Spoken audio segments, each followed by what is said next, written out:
देवता वंदनम सर्वसाधवा प्राणायाम पारंगता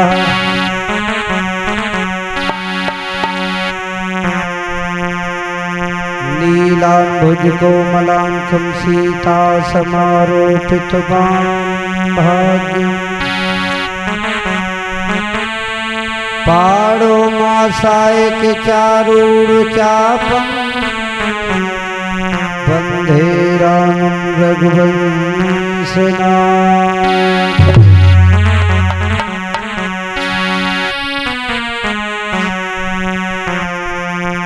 कौशलेश मिथिलेश्वरी सिद्ध करेंगे काज बाड़ी वर्णन के लिए बोलो सियावर राम।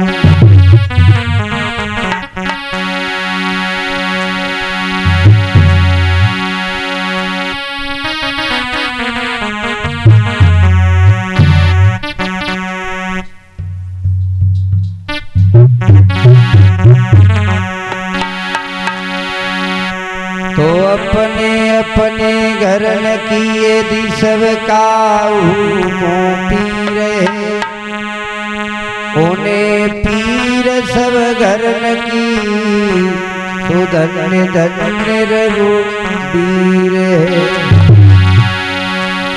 तो महावीर यंजन सुवन और निधरूं आपको ध्यान लाज रखो संकट हरो महावीर बलवान।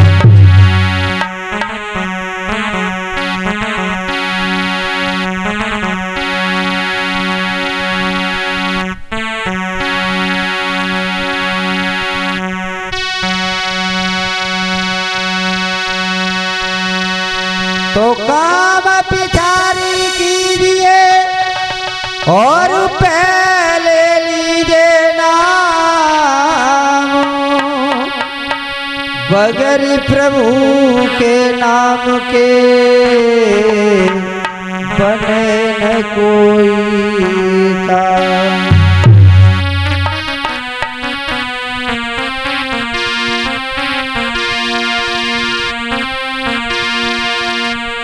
अरे श्री महावीर बलवान बाबा रखियो लाज हमार।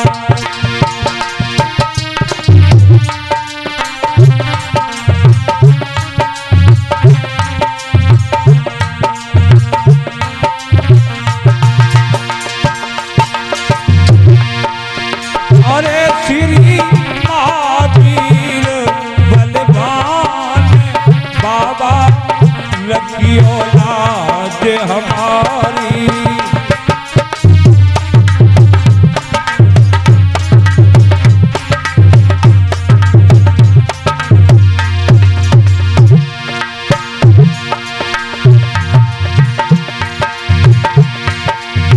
रखियो लाज हमारी मैंने ले लई शरण तुम्हारी बाबा। यो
भक्तन के हितकारी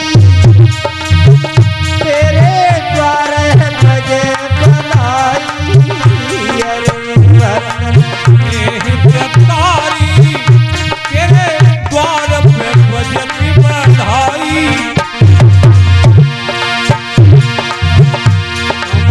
भक्तन के हितकारी अरे द्वार भजे बनाई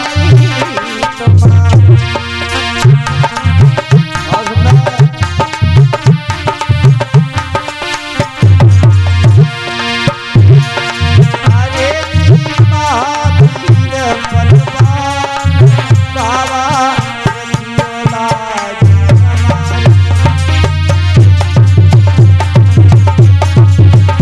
रखियो लाज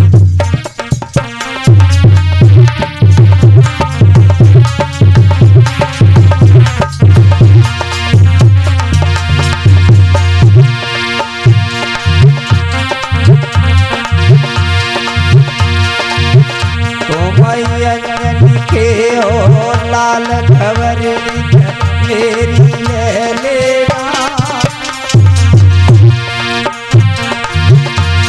अंजन के हो लाल खबर मेरी ले लेना मेरी नाव भवरवी अटकी बाबा तेरी दे जाना अरे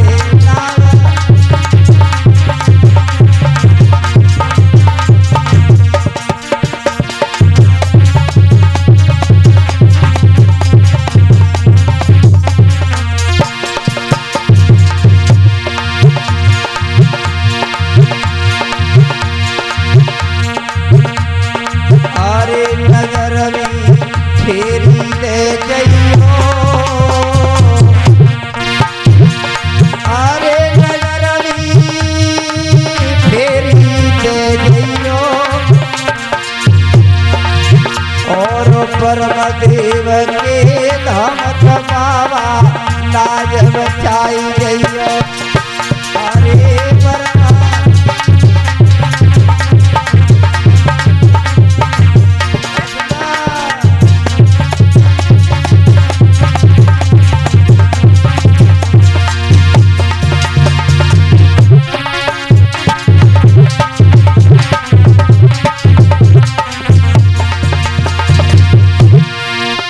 भक्तों इसी बीच में सोचेगा कि वो 4 रुपए पैदा कहाँ से करेंगे।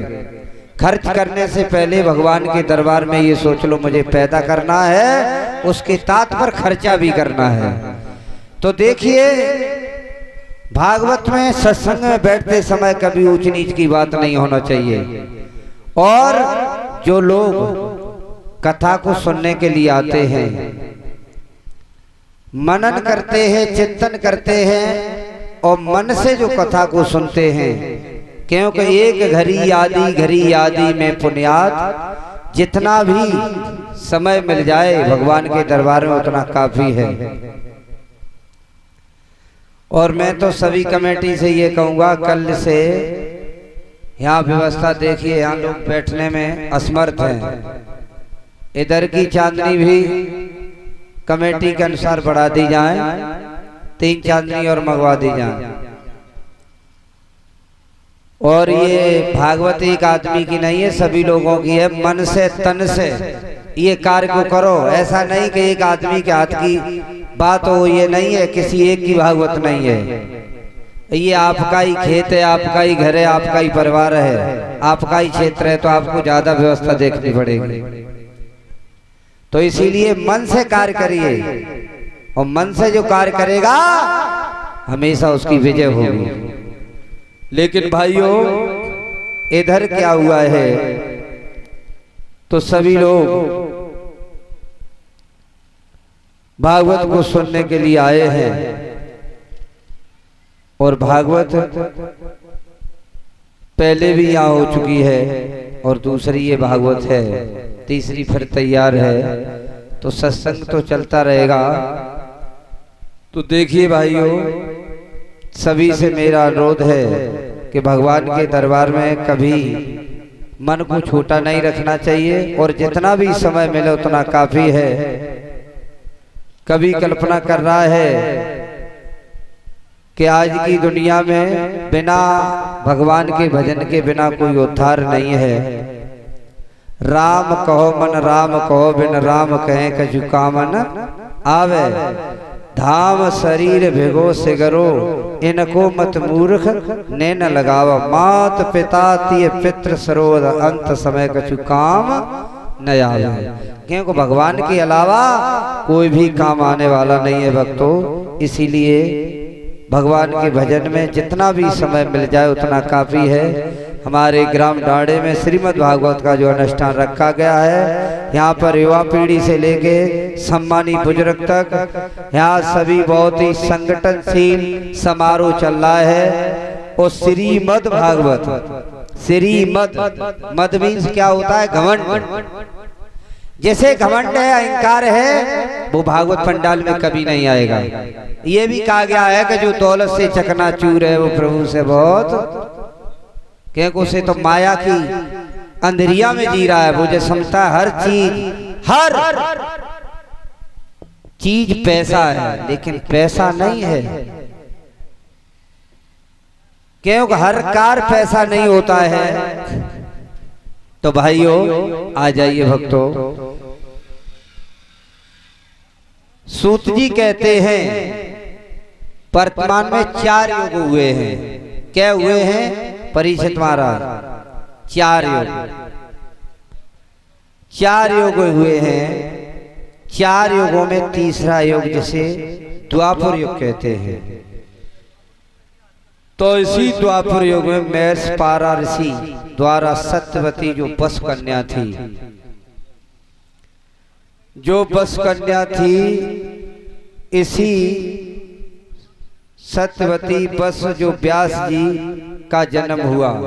मैस व्यास जी सूत भविष्य और वर्तमान के जानकार थे।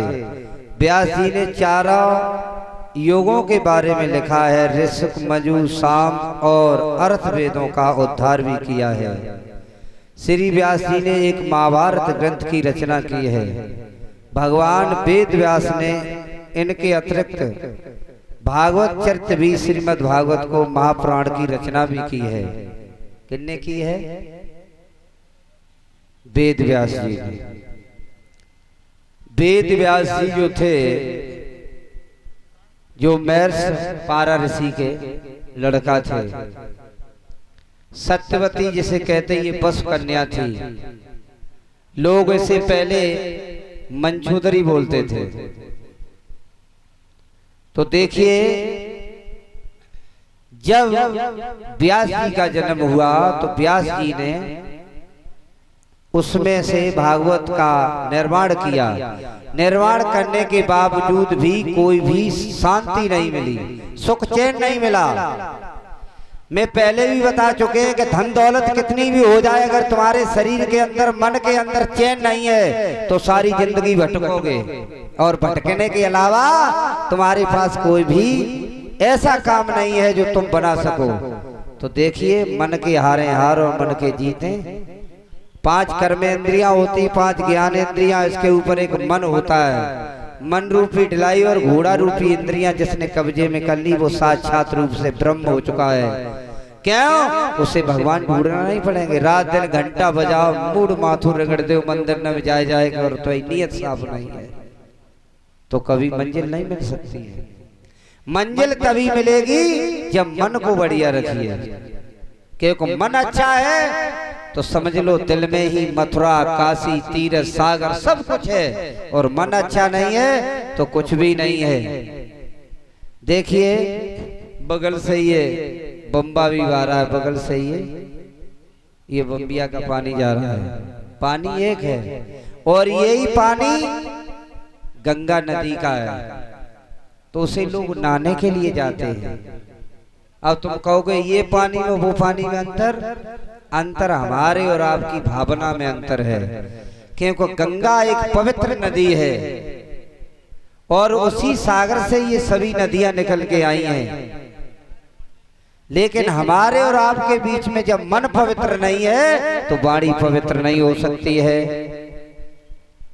इधर क्या हुआ है, व्यास जी को असंतोष हो गया कि मैंने सब कुछ लिख दिया, महाभारत ग्रंथ की रचना कर दी, महापुराण की, भागवत की भी रचना कर दी, लेकिन फिर भी सुख शांति नहीं मिलती। और सुख शांति कब नहीं मिलती है, जब मन को चैन नहीं मिलता है। बताया है भक्तों, मन में जब शांति नहीं मिली है तो नारद जी बोले, आपने भगवान कैसा ये वर्णन किया है। आपको समय देव ऋषि आए उनके पास, देव ऋषि उनके पास आए हैं भक्तों, और अपनी बात को रखने लगे हैं। तो इधर क्या हुआ है, बोले हैं ऋषराज, आज मुख पर छाई कुछ गहरी चिंता है। हे चिंता रहे तो बताओ इस चिंता का कारण क्या है। ऋषिराज कहने लगे, इस चिंता का कारण आप बताइए, चिंता का कारण क्या है जो आपको इतनी चिंता लगी हुई है, इतनी मन में गहरी चिंता है, वो कारण क्या है। बताया है भक्तों, व्यास ने कहा है, लिखते लिखते मैंने, व्यास ने कहा, लिखते लिखते क्षण भर दम लिया नहीं, फिर भी आत्मा ये कहती है तुमने आज तक कुछ किया नहीं। ये आत्मा मेरी बोल रही है कि आज तक तुमने कुछ नहीं किया है। भारत ग्रंथ से और वेदों को सार निचोड़ा है, भक्तों के लिए इस तरह मैंने भक्ति का द्वार खोला, फिर भी शांति नहीं है भक्तों। बताया है इस पर मेरी आत्मा बिल्कुल संतोष नहीं आया है। हे अंतर्यामी, तुम कहो इस चिंता का क्या कारण है। तो नारद बोले, साफ है इस कारण का नाथ, सभी लिखा पर आज तक लिखा न हर की गाथ। आप भगवान की कुछ चर्चाएं भी लिखो, कुछ ग्रंथ भी लिखो। बताया है भोजन में स्वाद बढ़ाने को 20 पदार्थ डाले जाते हैं, भोजन में 20 पदार्थ डाले जाते हैं। कितनी बढ़िया सब्जी बना लो, कितनी भी अच्छी सब्जी, अगर उस सब्जी में नमक न हो तो बताओ सब्जी का क्या रंग है, कोई मतलब नहीं अपना रंग मसाला दिखाएगा, नहीं जितने भी पदार्थ डाले वो दिखाएगा। लेकिन भाइयों इधर क्या हुआ है, इधर शांति नहीं मिली है। तो नारायण की रचना से भागवत पुराण का इन्होंने अनुष्ठान किया है। अब देखते भक्त और भगवान के बारे में। भगवान के बारे में बड़े बड़े विद्वानों ने भगवान की कथा को सुनने से जन्म जन्मांतर के सभी पाप मोक्ष हो जाते हैं। जो कथा मन से सुनता है, जो कथा को मन से सुनता है, तन से सुनता है, चाहे वो कहीं बैठा हो और कथा एक एक शब्द सुन रहा है, फिर भी उसका उद्धार हो जाएगा। इधर क्या हुआ है,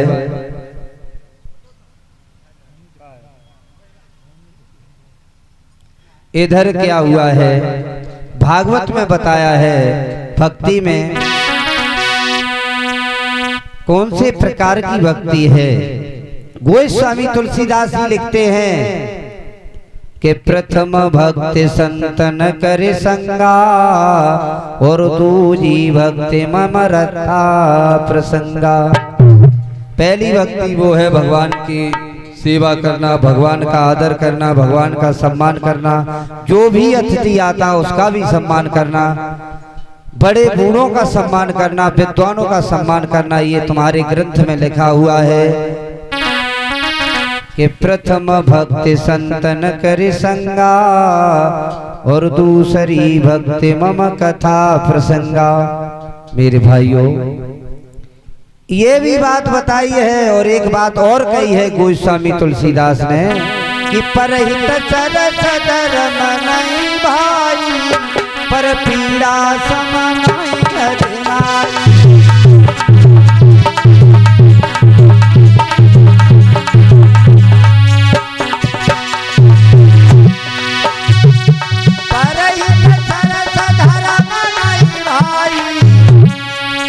पर पीड़ा समानाई अधिनाई, पर पीड़ा समानाई।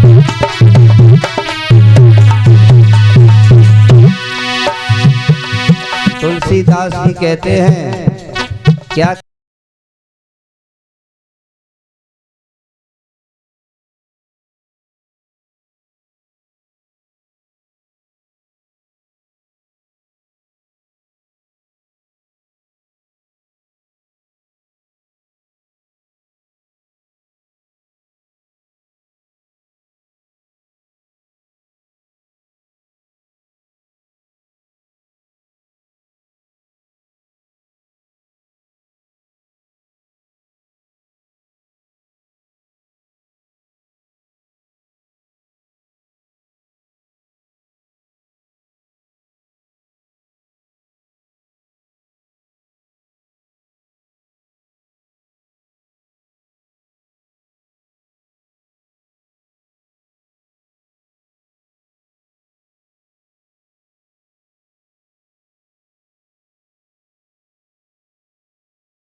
भी सुधरता नहीं है।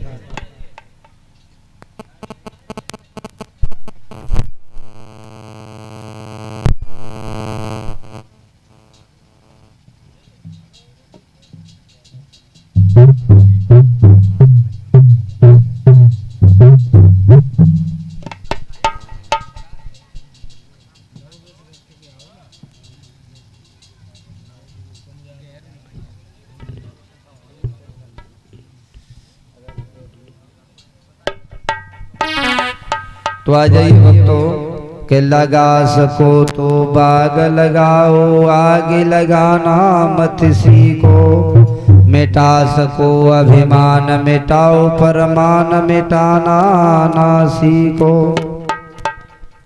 कमा सको तो धर्म कमाओ, पर पाप कमाना ना सीखो। ये भी बताया है भक्तों, बोली भाषा में बहुत बड़ा अंतर होता है, बहुत बड़ा फर्क होता है। क्या बोली ऐसी बोलिए मन का आपा खोए, और न को शीतल करो आप शीतल। कि एक बोली भाषा में बहुत फर्क होता है, बहुत अंतर होता है। लेकिन भाइयों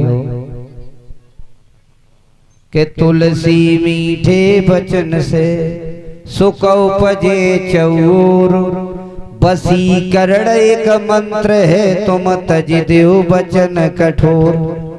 ऐसी वाणी बोलिए जो हमारे और आपके हृदय को ठंडस मिले, क्योंकि इस बोली से ही गोली चल जाती है और इसी बोली से अच्छी अच्छी बात बन जाती है। बात सब बोली की है। तो मेरे भाइयों, कभी कल्पना कर रहा है, एक मैना पक्षी है टिंकू जी। क्या है परीक्षित जी? मैना एक पक्षी है। और मैना पक्षी कहता मैना, मैना कहती है मैं ना, मैं कुछ भी नहीं हूं। और बकरी क्या कहती है मैं, तो मैं किसी की नहीं रही। चाहे यहां देख लो,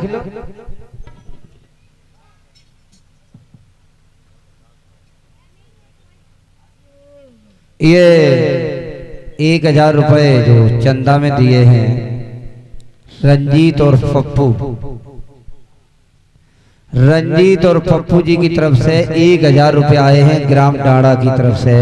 ये भागवत के चंदे में ब्रह्मदेव बाबा के दरबार में 1000 रुपए रंजीत और पप्पू जी की तरफ से। भगवान सुख शांति दो दौलत से भंडार भरता रहे। इधर क्या हुआ है मेरे भागवत प्रेमियों,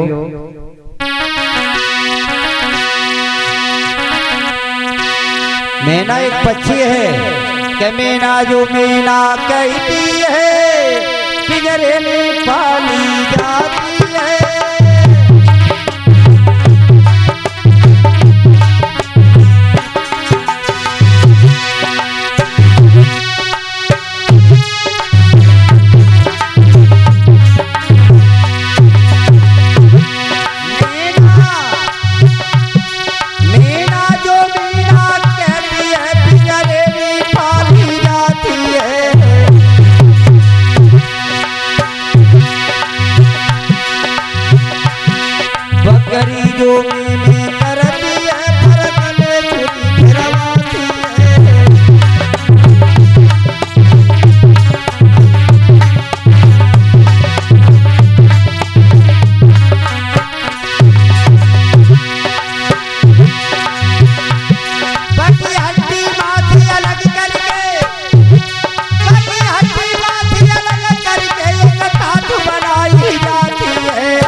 पर डंडा पड़ता है तब चूड़ी चूड़ी गाती है।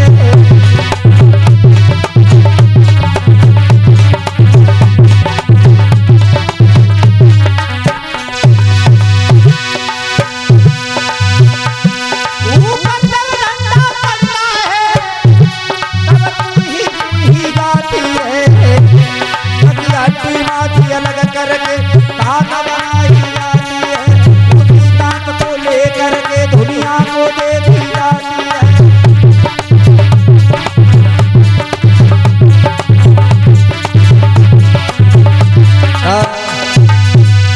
भक्तों, क्यों मैं किसी की नहीं रहती है, क्योंकि घमंड भरा हुआ शब्द मुंह से कभी कहना नहीं चाहिए। क्योंकि जिन लोगों ने मैं शब्द कहा है तो मैं पहले ही बता चुकी कि बकरी मैं करती है और पर गले छुरी फिरवाती है।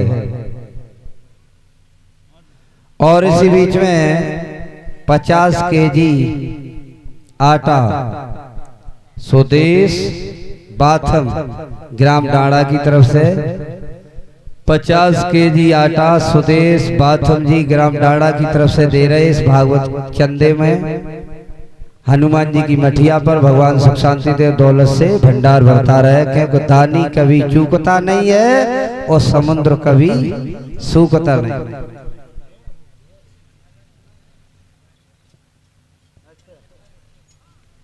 हेलो, एक पर्चे में जो थे उनके लिखा जाओ कॉपी पे बाद में दे दे, ये बीच में पर्ची न दे, ठीक है।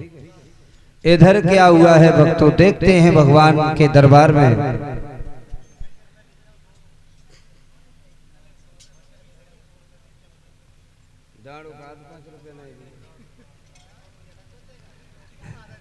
इधर क्या हुआ है मेरे भक्तों, देखते भगवान और भक्त के बारे में। कुरुक्षेत्र के मैदान में महाभारत का युद्ध हुआ। जब महाभारत का युद्ध हुआ तब भगवान कन्हैया की कितनी उम्र थी परिषद जी? जब कुरुक्षेत्र के मैदान में जब महाभारत हुआ तब भगवान कन्हैया की उम्र कितनी थी? विद्वानों का मत है तब भगवान कन्हैया की उम्र 83 वर्ष की थी। अर्जुन भगवान कन्हैया से उम्र में 18 साल छोटे थे। भगवान कन्हैया और अर्जुन में बहुत बड़ी मित्रता थी। लेकिन भाइयों, जब महाभारत युद्ध हुआ, वैसे तो कौरव पांडव एक ही थे, सगे चचेरे भाई थे। लेकिन भाइयों, चुगला चूकत है नहीं, गाय को चै रोए, घर घर फूट कराए देवो करे एक के। क्योंकि खराब आदमी कभी चूकता नहीं है, और खराब आदमी अगर चूक जाएगा तो आने वाला वक्त जो हमारे और आपके बीच में चल रहा है, गांव गांव में चुगली तो बहुत चल रही है। आज से नहीं, त्रेता से सतयुग से चली आ रही है। तो यहाँ तो कोई चुगली करता ही नहीं है, तो गांव बिल्कुल पवित्र है। जैसे क्योंकि इधर उधर नदियां चल रही पवित्र, तो वैसे ही है। तो बताया है भक्तों, कौरव पांडव वैसे एक ही थे कि निवेदन करता हूं कि भगवान कन्हैया ने किस तरीके से इस महाभारत में अपना पूरा लक्ष्य निभाया। पूरा महाभारत अपनी कार्यकारिणी में किस तरीके से भगवान कन्हैया जैसा राजनीतिक, भगवान कन्हैया जैसा मसीहा, भगवान कन्हैया जैसा सारथी न हुआ और न हो सकता है। इधर क्या हुआ है, भगवान इधर दुर्योधन जो था वो पांडवों से बहुत जलता था। ये बात आप जानते हो। कोई अच्छे कार्य करता है, अपनी नियत पर चलता है, बढ़िया राह को पकड़े है, तो उससे हर आदमी चलता है। लेकिन चलते चलते मर जाएगा, लेकिन उसका कुछ नहीं बिगड़ेगा। क्यों कि सांच पे कभी आंच नहीं आने वाली है। और ये भी बात बताता हूं, दुर्योधन जलता था अपनी करतूतों के अनुसार। दिन प्रतिदिन गलत कार्यों के अलावा दुर्योधन के यहाँ कोई अच्छा कार्य ही नहीं था। क्योंकि उसके बीच में एक सगुनी भी था। ये कौन था सगुनी? सगुनी जो था, सगुनी जो था ये दुर्योधन का सगा मामा था। और ये बताइए, ये सगुनी जलन क्यों मानता था? परिचय जी, क्यों जलन मानता था सगुनी इतनी? वे दोनों वंश को विनाश की ओर क्यों ले जाता था? क्या कारण था? हमारे सम्मानी बुजुर्ग बैठे हैं और भी लोग बैठे, हमारी माता बहनें भी बैठी। क्यों? आप लोग नहीं जानते हो। लोग कहते महाभारत हुआ, क्यों हुआ? तो लोग कहते द्रौपदी का चीर और निगाह गलत हो गई दुर्योधन की, इसीलिए हुआ। ऐसा कुछ नहीं है। भीम ने इधर क्या हुआ, जो भीम थे और जो गंधारिन थी, वो नाम का राक्षस, जैसे वो करके बात की है तो दुर्योधन को जलन हो जाती थी। और ये भी चैट सगुनी ने बताई थी। तो भाइयों, ये जलन पैतृक से ही चली आ रही है। लेकिन सगुनी क्यों नहीं चाहता था? सगुनी की जो बहन थी गंधारिन, वो बहुत ही सुंदर थी।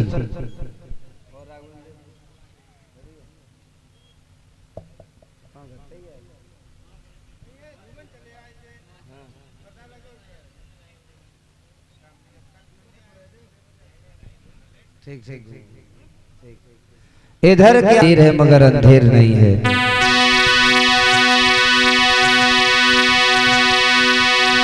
के विद्वान की बुद्धि और बस फेर यही है। भगवान के घर तेरे अंधेर नहीं है। भगवान के घर तेरे अंधेर नहीं है।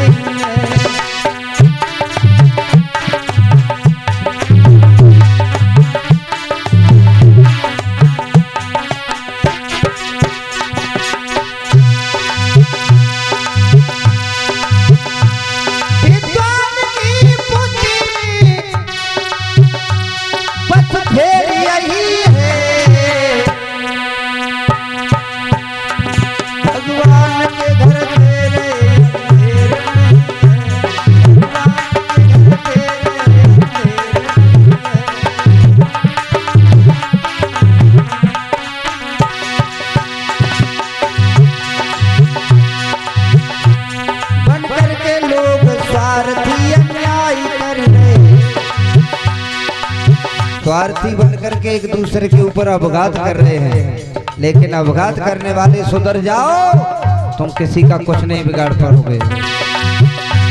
बनकर के लोग स्वार्थी अन्याय कर रहे हैं, देते दुख और को खुद उठा रहे।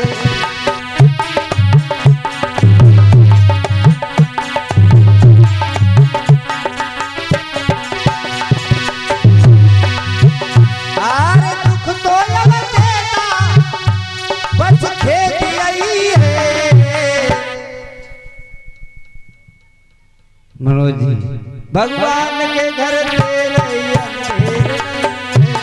भगवान के घर तेरे अंधेर नहीं।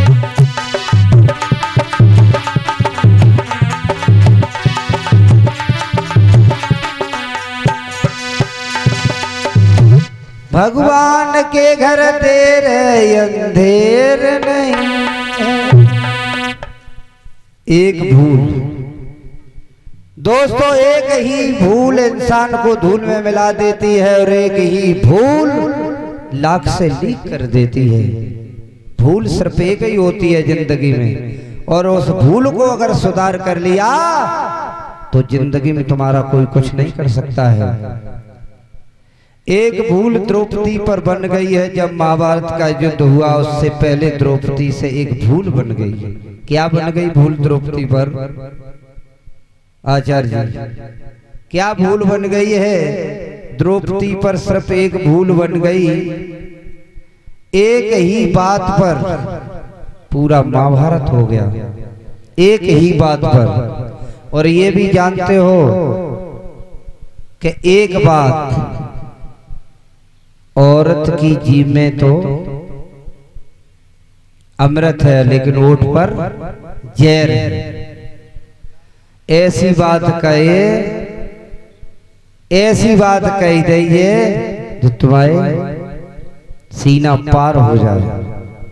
बात सिर्फ एक है। इधर क्या हुआ, विश्वकर्मा ने एक ऐसा महल बनाया था। उस महल की एक ऐसी कारीगरी थी कि जल की जगह थल दिखाई देता था और थल की जगह जल दिखाई देता था। दुर्योधन को नहीं दिखाई दिया कि ये जल है कि थल है, कि ये गंगा बह रही है, नहीं जान पाया। ऐसे ऐसे हमारे देश भारत में कारीगर हो गए। कभी तुमने सुना होगा विश्वकर्मा जयंती मनाई जाती है। विश्वकर्मा जैसा घर बनाने वाला, महल बनाने वाला इस विश्व में कोई पैदा नहीं हुआ। हमारे देश को सोने की चिड़िया क्यों कहा गया है? कि हमारे देश में विद्वान भी अनेक थे, ऋषि भी अनेक थे, और गुणवान भी थे, चरित्रवान भी थे। इस भारत को सोने की चिड़िया इसीलिए नहीं कहा गया था, पहले सोने की चिड़िया था, आज भी है, आने वाले समय में भी रहेगा। लेकिन तुम जानते हो जौन सी सरकार लगी है वो खगोला करने के लिए, सुधार कोई नहीं कर रहा है। भीतर ही भीतर से पूरा देश ही खगोला हो रहा है। कोई भी चीज नहीं बची। जंक्शन बिक गए, हवाई अड्डा बिछ गए, बिजली बिछ गई, बचाया क्या? रोडवेज बिछ गई, सब प्राइवेट राई खाना। बताइए क्या है? सरकारी कई नौकरियां नहीं, सब आदमी परेशान है। तो देखिए ये क्या है, जगह जगह पर हम और आप कितना, ये हमारा भारत गड्ढे में जा रहा है। पहले गरीबी कितनी थी, आज गरीबी कितनी है? दिन प्रतिदिन गरीबी बढ़ रही है, घट नहीं रही है, क्योंकि महंगाई चरम सीमा पर है। और महंगाई में कोई भी ऐसा कार जिसकी पैदावारी नहीं है वो भूखा नहीं मरेगा। ये सत्यता की बात है, क्योंकि महंगाई बहुत कुछ है। इनकम टैक्स, कौन सो कपड़ा ले तो टैक्स, डीजल ले तो डीजल पे टैक्स नहीं है, लेकिन उस पर भी महंगाई करते। बाकी की सब चीज पर टैक्स, ऐसी कोई चीज नहीं है। इनकम टैक्स से तो बच ही नहीं पाओगे। तो इसीलिए हमें और आपको योग्य बनना है, और योग्य नहीं बनोगे, लकीर के फकीर रहोगे तो मर जाओगे, कोई मतलब नहीं है। इधर क्या हुआ, जब दुर्योधन का पैर फिसल गया, फिसलने के बाद जब जमीन पर गिरा तो द्रौपदी हट्ठास दे के हंसी। और जैसे ही हंसी, मेरे भाइयों, दुर्योधन आग बबूला हो गया। और द्रौपदी के घमंड भरे एक शब्द निकल गया कि अंधे के अंधे हुआ करते हैं। दुर्योधन कहने लगा, द्रौपदी तुम हंस रही हो, हंसो क्योंकि तुम्हारा समय है, और जिस दिन इस अंधों की सरकार आएगी तो तुम्हारी हंसी गायब हो जाएगी, पता ही नहीं चलेगा तुम्हारी हंसी और मुस्कुराहट। तू बड़े बूढ़े का सम्मान भी भूल गई।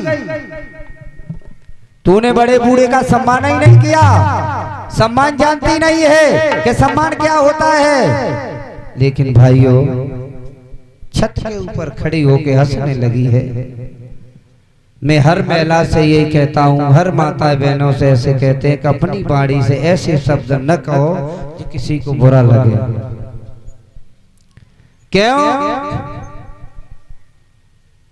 जामे सीधा पता चलता है, सीधा पता कि तुम्हारे माँ बाप ने तुम्हें कुछ सिखाया नहीं है। जो चौराहे बिठाड़े होके गाड़ी थे, सब घर की दारी जा रहे, सवेरे उठते ही खेनो, और जो मुंह में आ जाए वो बके, तो समझ लो कि इनके माँ बाप ने कोई संस्कार नहीं दिए, बस संस्कार उनके दिखाई दे रहे।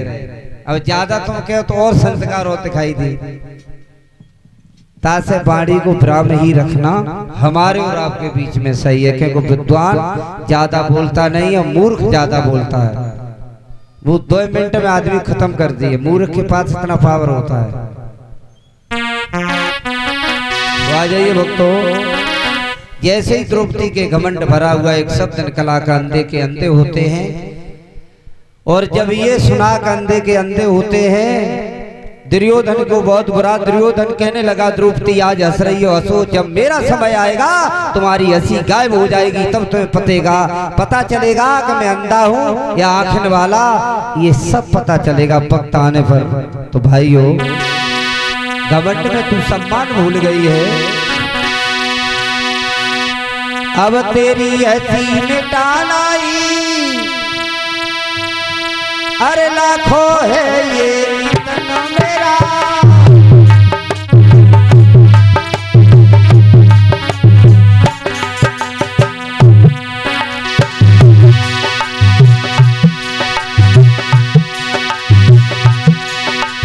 मेरा हंसी मिटाना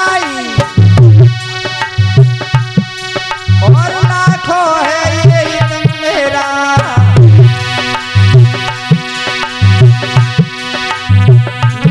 सभा में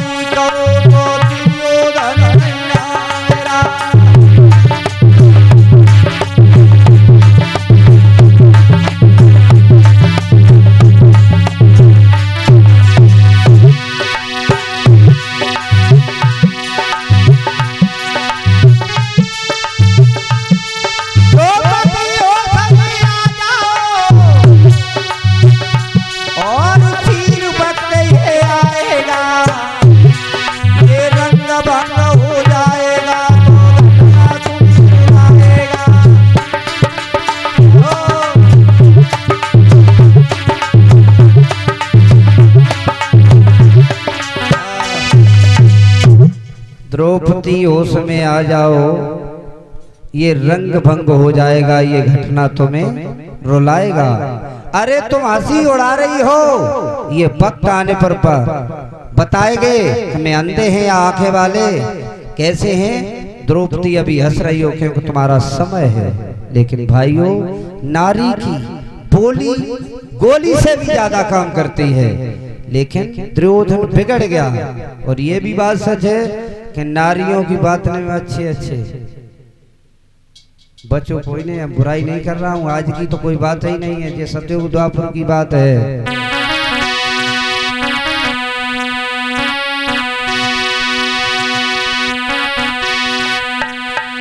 के नारिन की बात न में अच्छे अच्छे बिगड़ गए।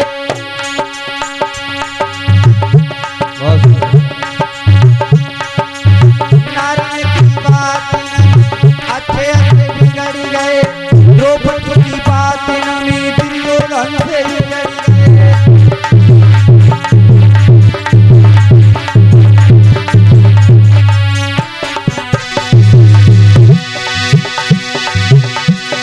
नारिन की बात न भी अच्छे अच्छे बिगड़ गए, और द्रौपदी की बात न भी दुर्योधन से उजड़ गए। के कई की बात न भी दशरथ से बिगड़ गए, देखो श्री राम जी तो वन वन में भटक गए।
मेरे भागवत में उधर क्या हुआ है, दुर्योधन आगे बबूला हो गया है। इधर क्या हुआ है,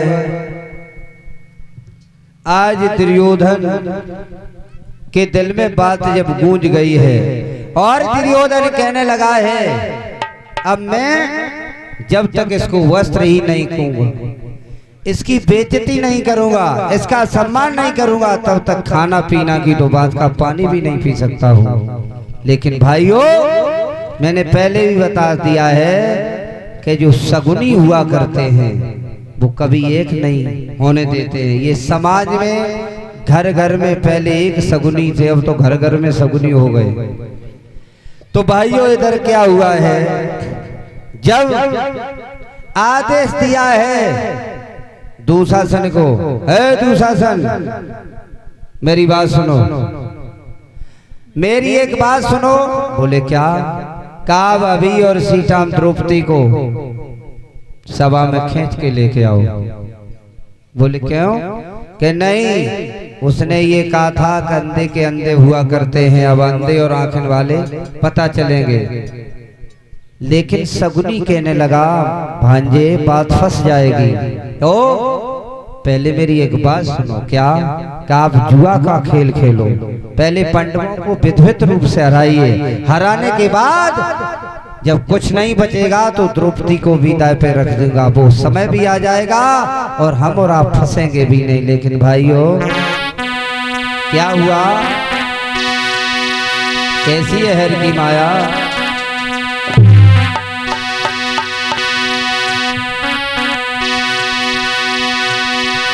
अरे तुम सुनो हमारी बात, सत्य हम तुम्हें बताऊंगा।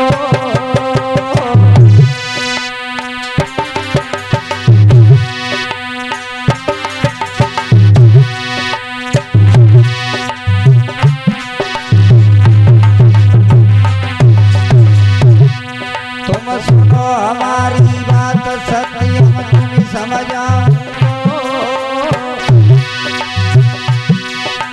देवो पंडन बुलाए, जुआ को खेल रचाऊंगा।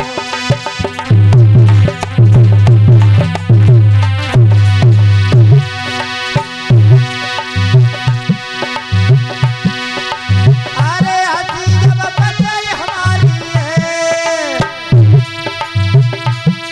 तुम लइयो खेती की द्रौपदी भूयवती नारी है।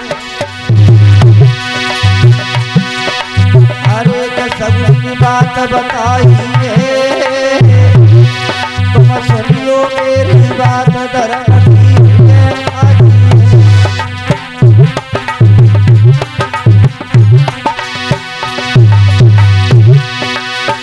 भाइयों अरे लिखी ब्रह्मा सोई होगी,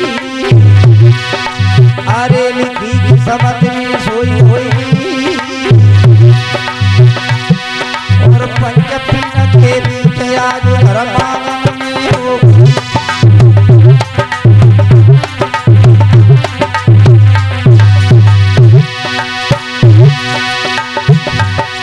अरे जुआ को खेलना चाहिए, नौ पंडन को बुलाई, धर्म की होए रही बाजी है। अरे सगुनी बाजी बाजी है, और कहे युधिष्ठिर हार देख लो, धर्म की बाजी है।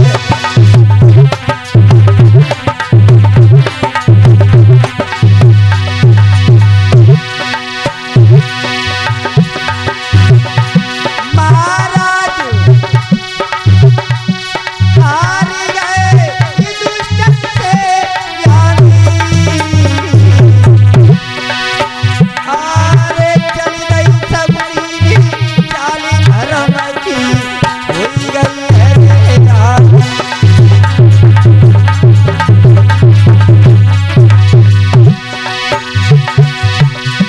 महाराज प्रभु की महिमा प्यारी है, सब पंडन हुई गो, सोच बिगड़ गई दशारी है।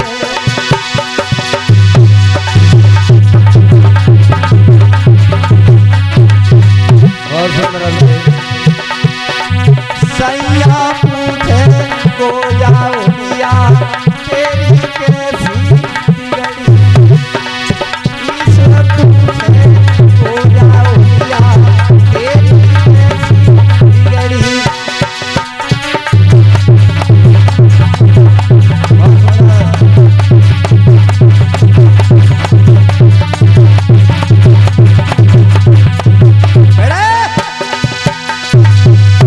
इधर क्या हुआ है मेरे भागवत से, जब पंडवा हार जाते हैं, हारने के बाद राजपाट अधिकार साथ में द्रौपदी को भी दाय पर लगा देते हैं। लगाने के बाद भक्तों क्या हुआ, लगाने के बाद क्या हुआ है मेरे भाइयों, आज दुर्योधन ने कहा, दुशासन मेरी एक बात सुनो, क्या अभी और इसी टाइम द्रौपदी को बड़ी सभा में खींच कर लेके आओ, उसे वस्त्रहीन होना है, हर हाल में करना है। लेकिन भाइयों, आज की दुनिया में मैं पहले ही बता चुके हैं, विनाश काले विपरीत बुद्धि। जब विनाश का कारण आता है ठीक उल्टी बुद्धि हो जाती है। नहीं मानी है तो इधर क्या हुआ है भाइयों, इधर द्रौपदी को भरी सभा में खींच के लेके आया है दुशासन। गुरु द्रोणाचार्य बैठे, भीष्म पितामह बैठे, धर्मराज युधिष्ठिर बैठे, बड़ी बड़ी बलवान बैठे, कृतवर्मा बैठे, पांचों पांडवा बैठे, कर्ण जैसा दानी भी बैठा। लेकिन भाइयों, द्रौपदी सब पर दया की भीख मांग रही है। मेरी एक बात सुनो, गुरु द्रोणाचार्य भीष्म पितामह के सामने मैं कैसे वस्त्रहीन होंगी? मेरे ये पिता तुल्य हैं, बड़े बूढ़े बुजुर्ग हैं, सम्मानी हैं। द्रौपदी रो रो के कहने लगी है, लेकिन भाइयों कोई सुनने वाला नहीं था। जब कोई सुनने वाला नहीं था, आदेश कर दिया है दुर्योधन ने, इसके वस्त्रहीन किया जाए। और ये भी बात सच है, जो जिसका नमक खाता है उसके सामने मुंह नहीं खोल पाता है। चाहे वो कितना भी गलत कार्य करे, लेकिन वो कुछ बोल नहीं सकता है। भीष्म पितामह ने को पाप नहीं किया था, लेकिन एक क्षत्रिय को मौन होकर बैठना ये भी बहुत संकट की बात है, परेशानी की बात है, मुसीबत की बात है।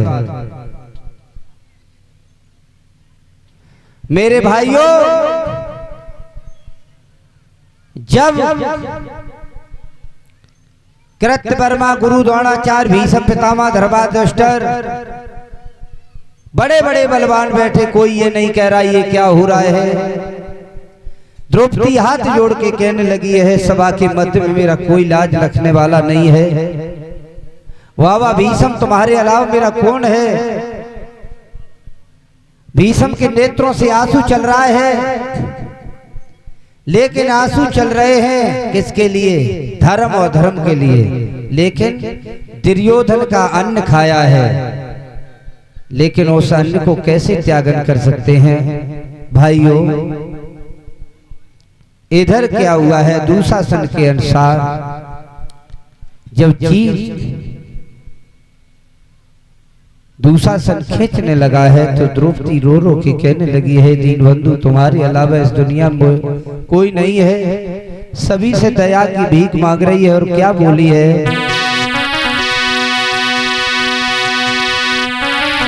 बोली है,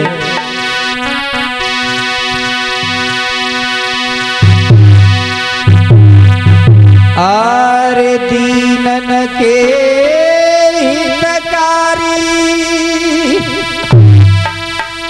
बिहारी का पर देर लगाई रे।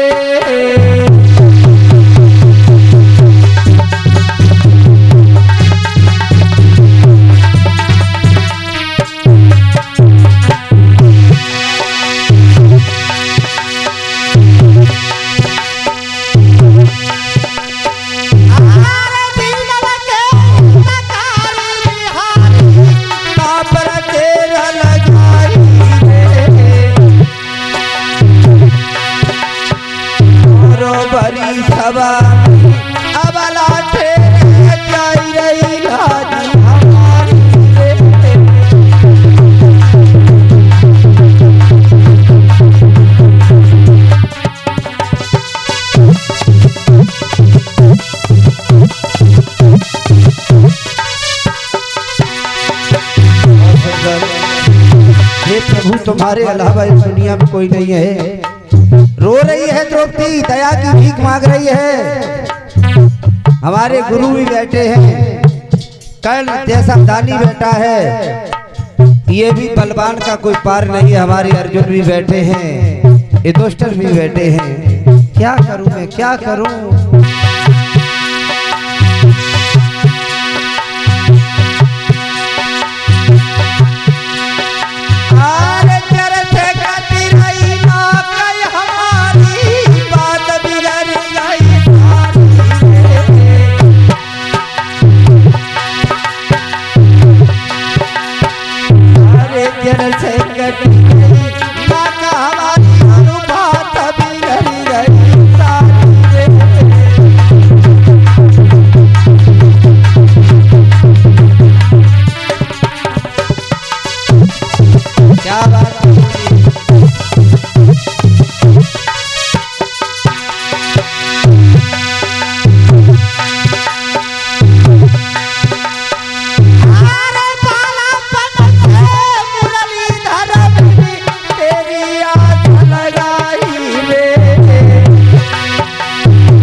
द्रौपदी मुनि हुई बैठे नीचे गरम डारी पे।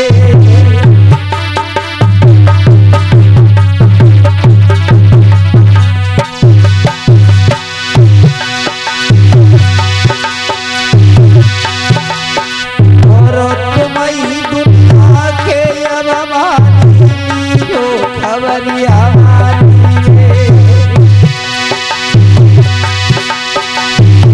बड़ी सभा देखो द्रौपदी रोई रही सभा आजादी में।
इस तरह आज वस्त्रहीन करने लगा है दुष्ट दुशासन।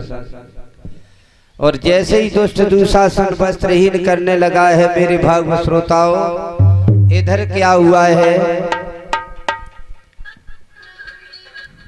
वस्त्रहीन जब करने लगा है, आज द्रौपदी रो रो के कहने लगी अब मेरा इस दुनिया में कोई नहीं है। मैया कुंती ने हिजड़ों को जन्म दिया है जिससे आज मेरी लाज जा रही है। सभी को दया की भीख मांग रही है, रो रो के बोली है कन्हैया तेरे अलावा इस दुनिया में कोई नहीं है। भगवान कन्हैया से आराधना करती है, विनती करती है, दीन बंधु तुम्हारे अलावा कोई नहीं है भैया मेरी लाज बचाओ। लेकिन भगवान कन्हैया ने आवार नहीं की है और पुनः द्रौपदी की लाज को रखा है। भगवान कन्हैया ने सबको छोड़ दिया है।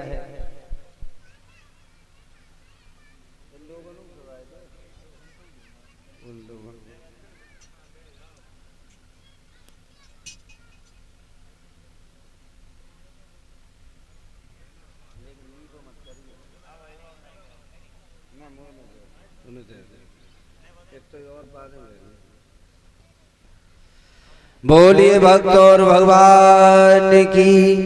इस तरीके से भगवान कन्हैया ने राधा रुक्मिणी सबको छोड़ दिया है और पुनः हस्तिनापुर के बीच में कैसे साड़ी को बढ़ाया है भगवान ने। जब चीर को बढ़ाया है भैया की याद पर, जब जैसे ही श्याम को याद किया है तो भगवान कन्हैया ने आवार नहीं की है और तुरंत राधा रुक्मिणी को त्याग करके हस्तिनापुर में प्रवेश हो गए हैं। और जैसे ही प्रवेश हुए हैं दुष्ट दुशासन चीर खींच रहा है और जैसे चीर खींचने लगा है, चीर खींचते खींचते खींचते खींचते जमीन पर गिर गया है भक्तों। लेकिन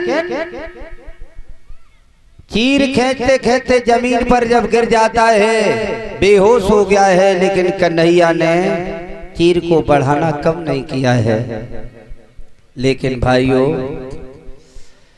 इधर क्या हुआ है, जब चीर कम नहीं हुआ, जितने भी बलवान थे सब थक गए हैं।